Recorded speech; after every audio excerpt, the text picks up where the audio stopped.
প্রিয়, তোমাকে আঁকড়ে ধরে বাঁচতে চেয়েছিলাম। ভেবেছিলাম আমার এই পৃথিবীটা কেবল তোমাকেই ঘিরে আবর্তিত হবে।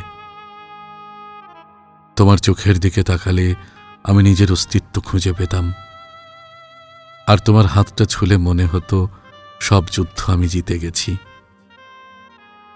কিন্তু ভালোবাসা তো কেবল পাওয়া নয়, ভালোবাসা মানে তো মুক্তি দেওয়াও।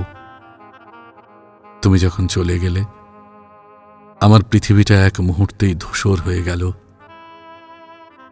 আমি তোমাকে ধরে রাখার জন্য অনেক চেষ্টা করেছিলাম, কিন্তু হয়তো গন্তব্য ভিন্ন ছিল বলেই আজ এই বিচ্ছেদ। তোমার প্রতি কোনো অভিযোগ নেই, আছে শুধু এক গভীর হাহাকার।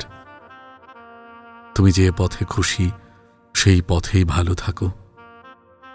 আমি কেবল স্মৃতিটুকু নিয়ে বেঁচে থাকার চেষ্টা করব।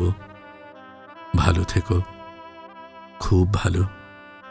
শেষ দেখা হলো না।